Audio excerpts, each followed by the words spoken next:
aspectos que son importantes que vayamos comprendiendo, aprendiendo, y vamos a comenzar con generalidades, que en realidad es lo que nos interesa, que podamos comprender conceptos básicos, recordar etapas específicas para después poder abordar el desarrollo embrionario de una manera dirigida, ¿de acuerdo?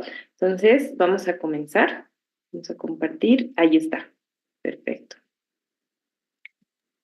Um, Bien, entonces cuando nosotros hablamos de embriología, nos referimos a un estudio o tratado de las palabras griegas y latín, etimológicamente, que hacen referencia al embrión o al feto, como ese producto que se detecta en el embarazo hasta el nacimiento. Entonces, básicamente, la embriología va a ser el estudio del embrión o del feto dentro del contexto de las distintas etapas que se van dando durante este desarrollo, ¿de acuerdo? Ustedes tienen en pantalla una fotografía precisamente de un embrión en etapas incipientes de desarrollo para que tengan esa idea y de que el embrión no va a ser el único objeto de estudio como tal para la embriología, sino también los anexos que lo acompañan, como viene a ser el cordón umbilical, membranas, etcétera, que vamos a ir avanzando. Esta ciencia básicamente estudia todos los cambios que van a ocurrir en la conformación de un nuevo ser, desde el momento de la fecundación hasta el nacimiento. Y esto que les acabo de explicar, ustedes lo pueden ver en pantalla en relación con un esquema que va desde el momento de la fecundación. Ustedes pueden ver en pantalla un espermatozoide y un óvulo, los cuales al fusionarse producen una fecundación y esta fecundación deberá pasar a un cigoto como producto de esta unión. El cigoto como célula única pasará por divisiones sucesivas de 2 células, 4 células, 6 células, etcétera, hasta llegar a estadios más avanzados que vamos a ir describiendo de manera más detallada en esta presentación, incluyendo lo que es un blastocisto, lo que es un embrión bilaminar, trilaminar, hasta poder denominar feto propiamente al producto de esa gestación.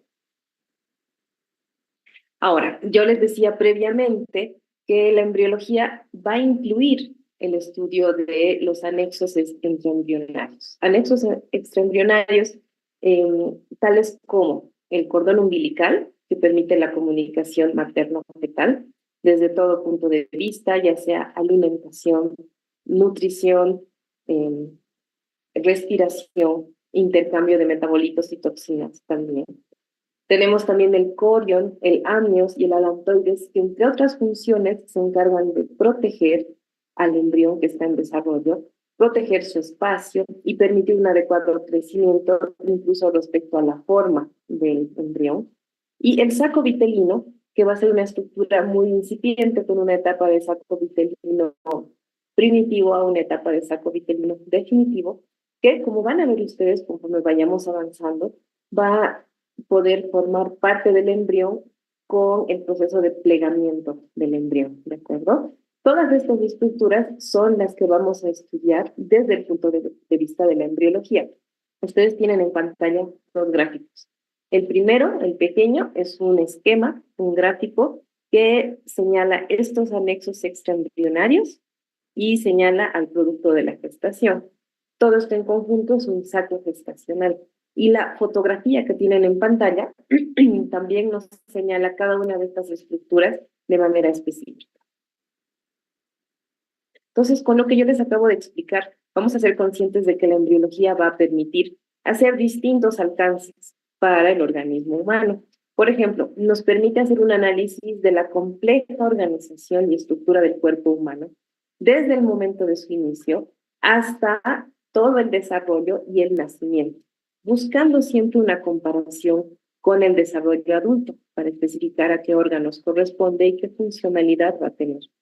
La embriología nos permite explicar la distribución anatómica de las distintas estructuras del cuerpo humano, porque como van a ver ustedes, los tejidos que se van a ir formando de aquí en adelante se explican de manera anatómica, tisular, fisiológica en su conformación. También vamos a poder explicar todas las relaciones histogénicas de los diferentes tejidos del cuerpo humano. Esto se refiere a que Hay tres capas germinativas en un embrión: ectodermo, mesodermo y endodermo, y van a ver que a partir de estas tres capas germinativas van a existir distintas relaciones, tanto funcionales como estructurales, para los órganos que nosotros conocemos ya en etapa adulta. Asimismo, esto nos permite comprender qué relación existe entre el producto de la gestación y la madre, tanto anatómica como funcional. Esto en relación a lo que yo les explicaba previamente de los anexos extraembrionarios. Así vamos a poder estudiar el origen, la fisiopatología, en otras palabras, el desarrollo de las llamadas anomalías congénitas y entre ellas las malformaciones congénitas. Comprendamos, por lo tanto, que la embriología no solamente nos va a permitir explicar un desarrollo normal, sino que nos va a permitir también arribar a un desarrollo anormal o fisiopatológico para entender en qué momento o en qué etapa se desvía este desarrollo normal y en qué momento se pueden dar las anomalías congénitas. Esto es muy importante, sobre todo en el ejercicio de la medicina, porque como futuros médicos ustedes van a estar a cargo de la atención de recién nacidos y muchas veces es nuestra función tratar de explicar el momento en el que se puede haber dado una malformación congénita, esto con fines de una explicación etiológica, de un diagnóstico, de busca de un tratamiento e incluso de un pronóstico para ese producto o para ese bebé. ¿Bien? Cuando nosotros hablamos de embriología, nos vamos a enfocar en tres bloques grandes de alcances que tiene la embriología. Fíjense, por favor, que podemos tratar de embriología descriptiva cuando estudiemos forma, estructura, relaciones de todos los componentes, células, tejidos del producto, tomando en cuenta siempre esta relación espacio-tiempo para los cambios que se van a ir dando durante el desarrollo de este embrión. La embriología descriptiva es uno de los puntos de partida que nosotros tomamos para poder asumir semanas específicas y la conformación, por ejemplo, del corazón o del tubo neural o de otras estructuras anatómicas, asimismo para estructuras funcionales. Podemos hablar también de una embriología experimental. El concepto experimental nos habla de poder estudiar, poder detallar mecanismos que controlan y regulan cambios en esta forma, en esta estructuralidad, en las mismas relaciones temporoespaciales, y a través de procedimientos experimentales de lo que es investigación, nos propone averiguar algunos mecanismos para momentos específicos relacionados con anomalías congénitas, como les había hablado en diapositivas anteriores. Entonces, la embriología experimental va más allá del hecho de hacer una descripción, sino que busca ciertas explicaciones, esto en el contexto muchas veces de probables agentes ambientales teratogénicos que puedan desviar un desarrollo normal. Y por último, la embriología comparada es una base que está tomada de la embriología descriptiva a partir de estudios en otras especies. Seamos conscientes de que no podemos estudiar embriones humanos con muchos componentes éticos y bioéticos, incluso en la actualidad. Por lo tanto, se hacen comparaciones sobre estos cambios de estructura, las relaciones tisulares a nivel sistémico, para poder inferir ciertos momentos o fenómenos del desarrollo embriológico en ciertas especies que puedan ser comparables con la especie humana. Y mucho de la embriología, mucho de lo que se ha estudiado en embriología se debe a esta embriología comparada por la utilización de embriones de especies inferiores en distintos estadios de desarrollo, ¿no?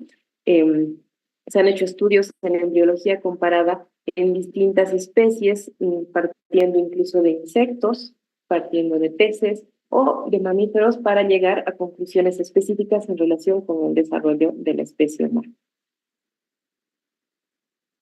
Bien, dicho esto, vamos a entender que hay periodos de desarrollo. Estos periodos de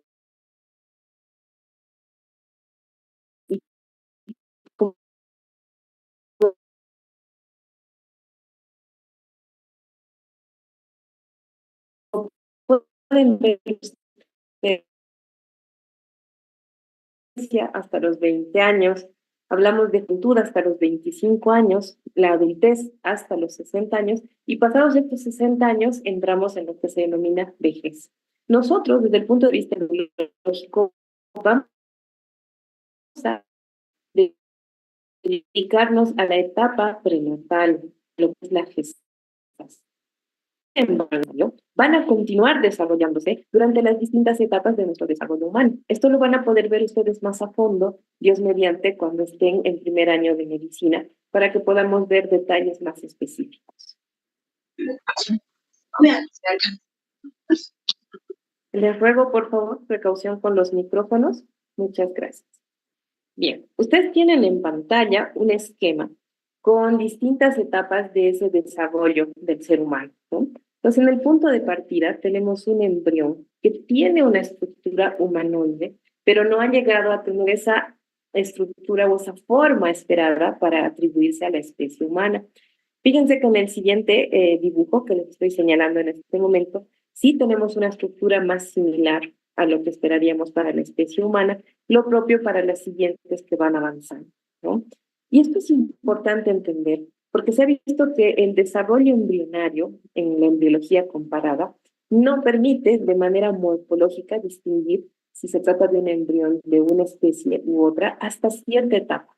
Pasada una etapa de organogénesis y morfogénesis, sí es posible hacer una distinción por especies. Ese es un hallazgo interesante en relación con todo lo que es la regulación de la expresión genética y epigenética que hoy en día está muy en boga, ¿no?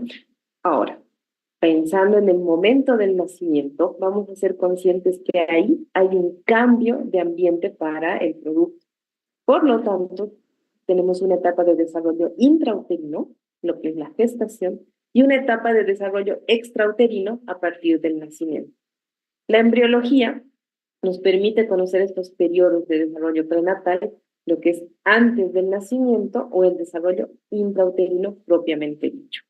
Para comprender de manera clara este desarrollo intrauterino, se utilizan 3 periodos como ejemplos de fases que no se solapan, sino que más bien nos muestran momentos críticos en el desarrollo de los embriones. Tenemos un periodo preembrionario, un periodo embrionario y un periodo fetal.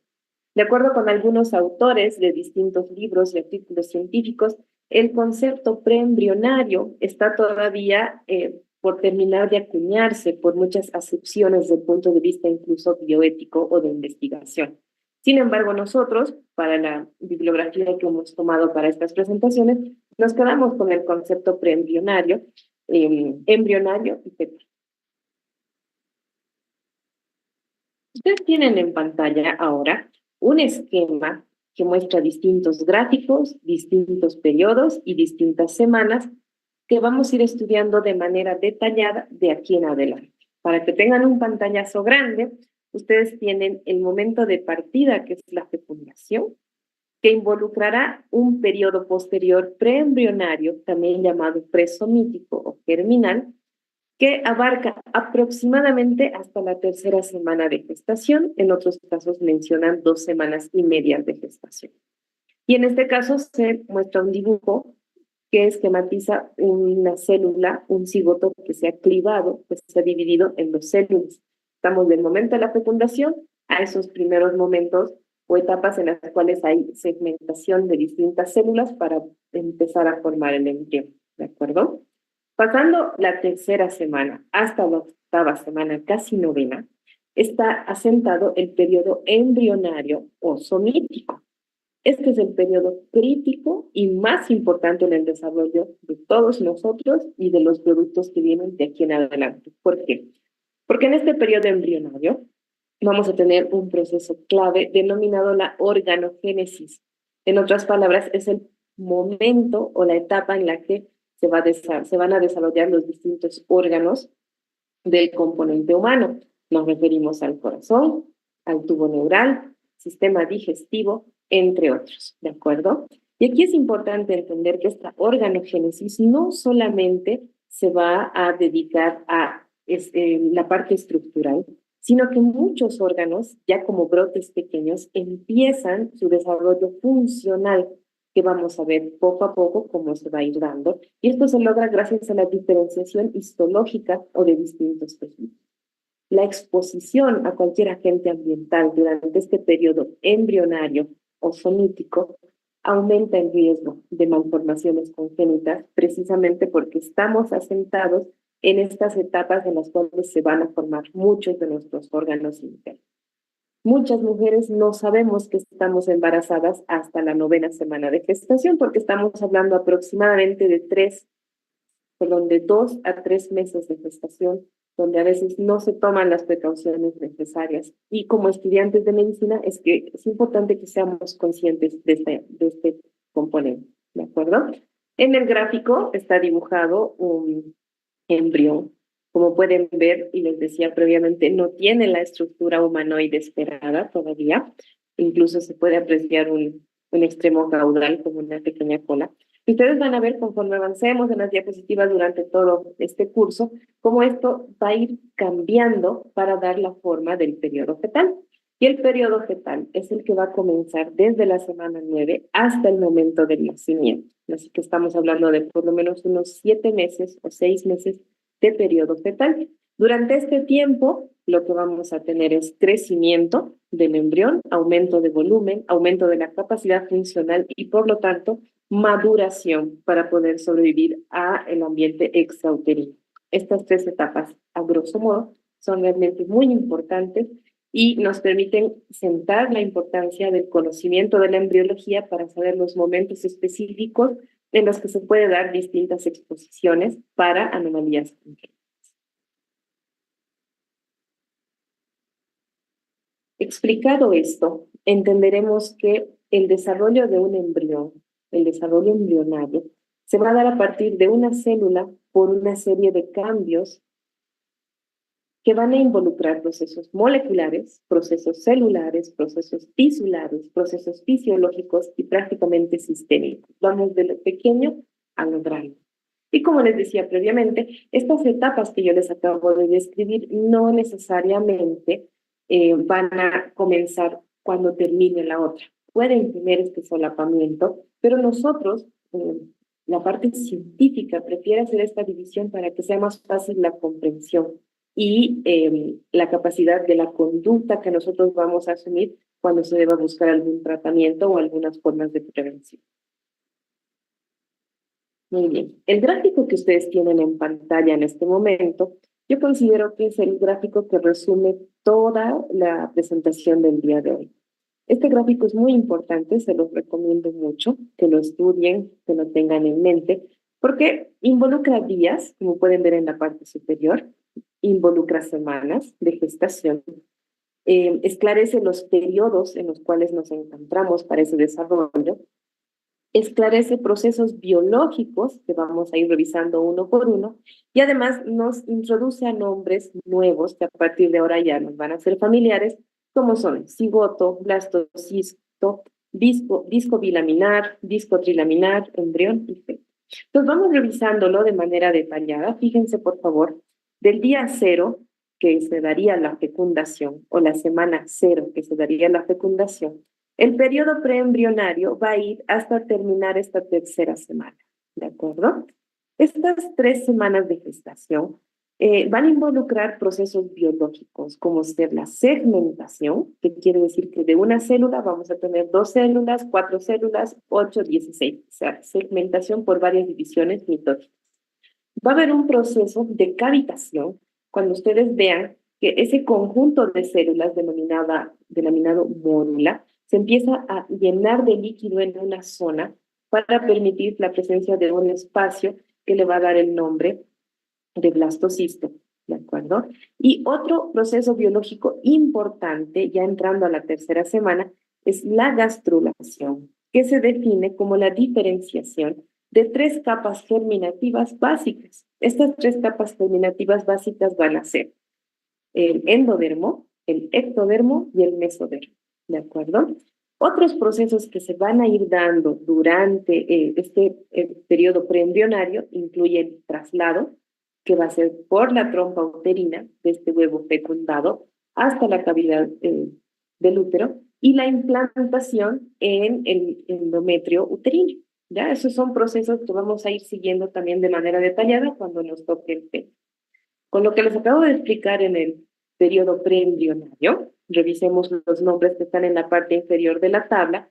Podemos hablar de un cigoto como resultado de la unión de un espermatozoide y un óvulo, como una sola célula, ¿de acuerdo? Un blastocisto que corresponde a un cúmulo de varias células con una cavidad llena de líquido, que vamos a ir viendo fotografías de aquí en adelante. El disco bilaminar que especifica la presencia de un embrión conformado por dos capas, también lo vamos a ver enseguida, y un disco trilaminar, otra vez estamos asumiendo la presencia de un embrión conformado ya por tres capas, no solamente por dos, ¿no? Pasando de la tercera semana, regreso en el gráfico a la tercera semana.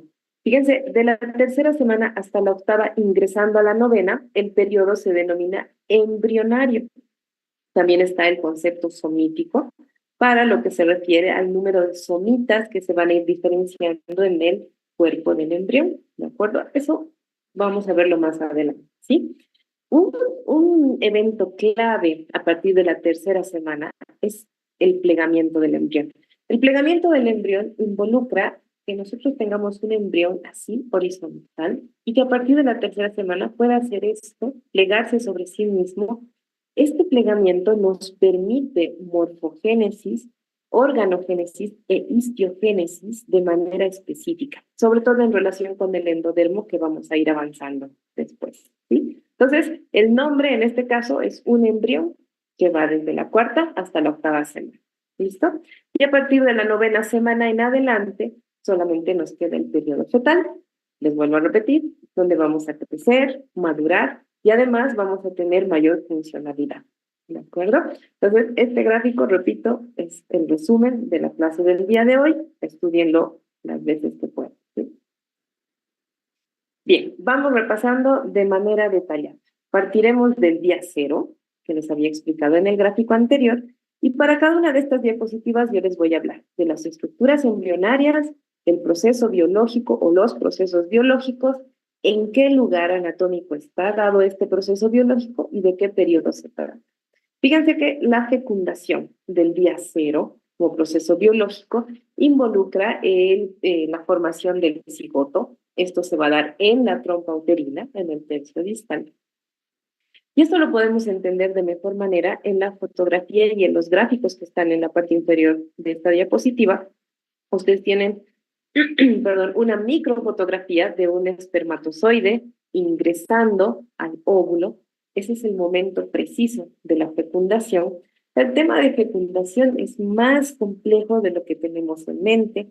Dura específicamente cierto tiempo, cierta cantidad de horas, pero en esas horas se dan distintos eventos que nos van a permitir o no la formación del cigoto. Si lo vamos repasando desde el principio, aquí se señala un ovocito secundario.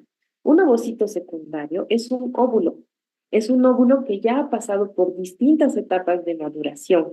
Estas etapas de maduración le han permitido estar apto para la fecundación, tener la compañía de una zona pelúcida para alimentarlo y para protegerlo, así como estar con componentes proteicos necesarios para el momento de la fecundación. Además, este ovocito secundario ha pasado por divisiones meióticas que le han permitido reducir su material genético de 46 cromosomas a la mitad, a 23. ¿Por qué? En el momento en el que el espermatozoide ingrese, va a aportar 23 cromosomas y el óvulo va a aportar 23 cromosomas, ambos por simple matemática, 23 más 23, nos van a llevar a 46 cromosomas, que es la haploidía o carga genética esperada para la especie humana, y ahí es donde se enciende la maquinaria de producción para la formación de un nuevo organismo, ¿sí? Entonces, eso es un ovocito secundario. Una vez que el ovocito secundario permite el ingreso del espermatozoide, lo que vamos a ver nosotros es la presencia de ambos núcleos, el material genético del espermatozoide y el material genético del óvulo. Estos pronúcleos deberán romper sus membranas y fusionar todo en un solo núcleo. Eso se llama fusión de pronúcleos y a partir de ese momento tenemos conformado un cigoto o anteriormente llamado huevo. ¿De acuerdo? Todo esto se va a dar entre 12 a 24 horas después de la ovulación. Entonces son momentos clave para poder conseguir estos eventos. Entonces, la fecundación va a ser la unión del óvulo y del espermatozoide, ¿de acuerdo? Con el fin de que podamos generar un nuevo organismo, una nueva gestación. En nuestra especie, la fecundación es interna. Eso quiere decir que se va a dar en el interior del cuerpo de las mujeres, en concreto en la trompa del falopio, y esto se denomina fecundación in vivo o fecundación natural. Sin embargo, en los últimos años, y ustedes han debido escuchar de esto, se habla de reproducción asistida, de fecundación in vitro, porque hoy en día, conociendo esto de la embriología, se ha podido avanzar hacia lo que es la conformación de un cigoto, pero in vitro, en laboratorio, fuera de la trompa uterina. Y esto lo hacen muchos centros de reproducción asistida hoy en día para después transferir ese embrión al organismo femenino que va a gestar este producto. Bien, habiendo explicado el contexto de la fecundación, hablemos de lo que es un cigoto. Un cigoto va a ser una célula que resulta de la unión del óvulo y del espermatozoide tras la fecundación. Un concepto importante es recordar que tanto el óvulo como el espermatozoide son gametos sexuales, ya sean femenino o masculino, respectivamente, ¿no? Se considera que corresponde al primer estadio de vida y a partir de él se forma el embrión después de muchas divisiones celulares. La fotografía que tienen ustedes en pantalla les está mostrando precisamente este cigoto con los dos pronúcleos que les había mencionado en un inicio. Está la presencia del citoplasma, se mantiene la zona pelúcida que había aportado el ovocito secundario y además están de acompañantes dos corpúsculos polares que tienen funcionalidad específica, que tienen una historia de por qué se han formado y eso también lo vamos a ver Dios mediante cuando nos toque estar en medicina en primer año para profundizar este conocimiento. ¿Sí? Entonces, en el cigoto se van a fusionar estos pronúcleos para poder restablecer la carga cromosómica de la especie humana de la que yo les había hablado con anterioridad. Recordemos, 46 cromosomas para la especie humana, se considera la ploidía normal para nuestra especie, y 23 son de origen materno y 23 son de origen paterno. Cuando tenemos la mitad de la carga genética, eso se denomina haploidía, para que ustedes puedan tener una idea de cómo va el contexto genético. Bien, habiendo explicado estos procesos, vamos a pasar a la primera semana. Entonces, en la tabla de arriba, ustedes tienen que en la primera semana ya hablaremos de un blastocisto, donde han habido procesos de traslado y de segmentación. Continuamos en la trompa uterina y el periodo se mantiene como preembrionario. Entonces, ustedes tienen una fotografía en pantalla que les está mostrando este blastocisto. Fíjense, por favor, que este blastocisto tiene una cavidad interna que está señalada con el nombre de blastocele. Tiene células periféricas señaladas como trofoblasto. Todavía se señala esa zona pelúcida que había aportado el ovocito. Y tenemos una parte más oscura que está señalada como masa interna. Esto consiste en lo siguiente. Cuando el cigoto se va dividiendo varias veces hasta conformar una mórula, estas células se arrinconan hacia un polo del producto o hacia un polo del saco gestacional y eso se denomina masa interna. Las células de la mórula se van a diferenciar en blastómeras y las blastómeras son de tres tipos. Tenemos blastómeras germinativas, blastómeras tróficas y blastómeras formativas. Las blastómeras formativas son las que van a formar parte del embrión y por lo tanto a eso se refiere la masa interna. Mientras que las blastómeras tróficas van a formar el trofoblasto, que van a ser los anexos extraembrionarios que les he comentado al comenzar esta exposición. ¿De acuerdo? Entonces, eso es un blastocisto y estamos hablando de esta primera semana de gestación.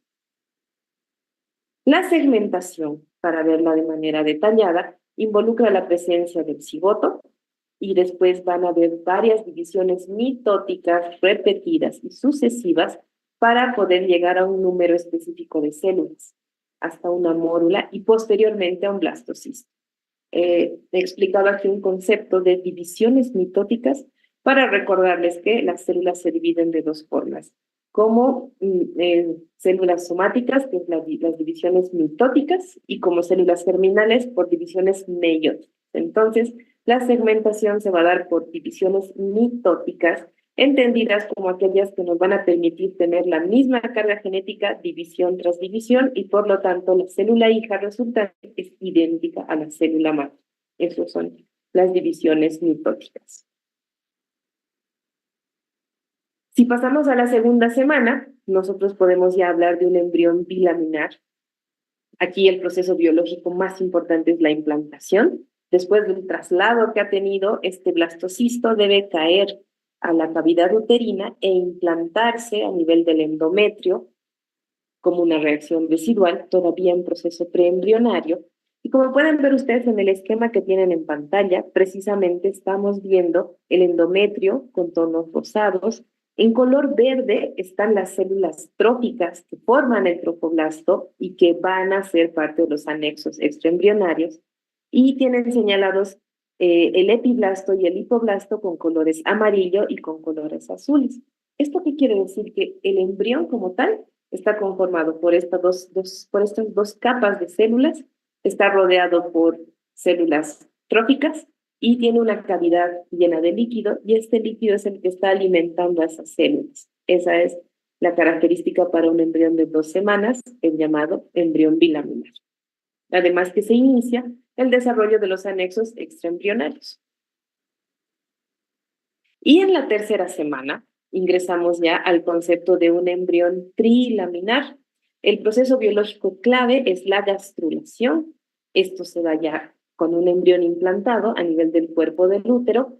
Todavía estamos en periodo preembrionario. Importante considerar que en esta etapa ha terminado el proceso de implantación, empieza el desarrollo de la placenta y la gastrulación, que les he definido anteriormente, va a corresponder a la conformación de 3 capas germinativas: ectodermo, mesodermo y endodermo. Y ustedes tienen el esquema en pantalla que les está mostrando nuevamente en color verde todo lo que van a ser los anexos embrionarios o extraembrionarios y con distintos colores los derivados del ectodermo, mesodermo y endodermo que van a ir teniendo distintas funciones. Solo para darles un ejemplo, el ectodermo va a dar origen al sistema nervioso central a partir del tubo neural. Por su parte, el mesodermo dará origen a parte del corazón, a los músculos y a los huesos. Y por otra parte, el endodermo se encargará de la formación del tubo digestivo y sus derivados. Entonces, este es un momento clave para entender cómo será esta distribución tisular, esta diferenciación espacio-temporal y por qué consideramos hasta este momento un periodo denominado preembrionario, cuando todavía estamos especializando de manera histológica distintas células. ¿De acuerdo? Entonces, hasta aquí tenemos la primera parte de la presentación. Nosotros vamos a continuar con gastrulación de manera específica desde el día viernes para poder continuar con la temática, ¿de acuerdo? Entonces, no sé si hasta aquí, por favor, hay alguna pregunta, alguna duda que podamos resolver. Tenemos todavía unos minutos de la clase. Quedo atenta, por favor. Muy buenas tardes, doctora. No sé si nos podría comentar en qué horario vamos a pasar con usted. ¿Me repites la pregunta, por favor? Muy buenas tardes, doctora. No sé si nos podría indicar en qué horario vamos a pasar con usted. Ok, ustedes son en paralelo K, ¿verdad?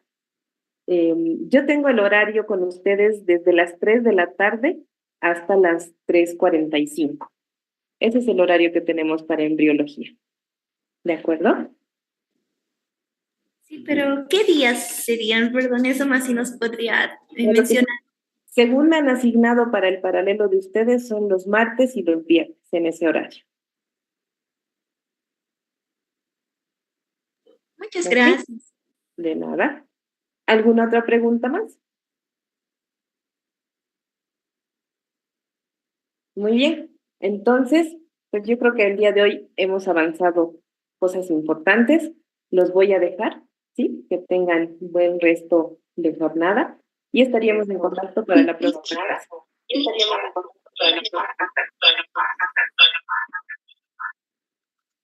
Lick, disculpe, ¿podría repetir los días y los horarios, por favor? Ok, los días que yo tengo asignados para el paralelo K son los martes y viernes de 3 de la tarde a 3:45. A ver, tengo una pregunta aquí en el chat. Dice, doctora, ante la fecundación hay una etapa de reconocimiento del espermatozoide. ¿Entrará esa parte en el examen?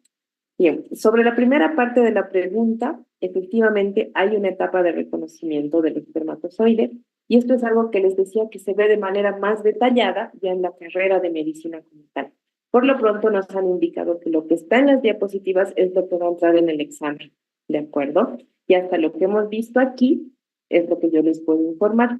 Si los temas de aquí en adelante nos solicitan que revisemos de manera dirigida este proceso de fecundación, probablemente sí entre en el examen, pero tenemos que irlo viendo de acuerdo al contenido que se va a ir desarrollando. ¿De acuerdo? Y otra Doctora, pregunta, ¿qué libro nos recomienda para estudiar esta asignatura? Pues hay distintos libros que tienen esta asignatura.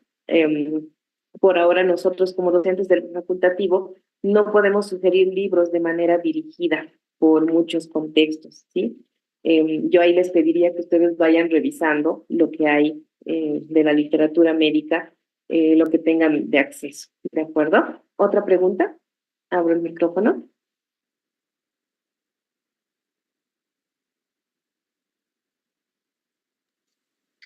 buenas tardes, doctora.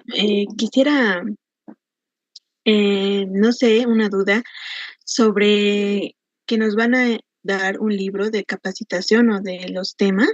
¿Será cierto? No sé si me puede sacar de duda.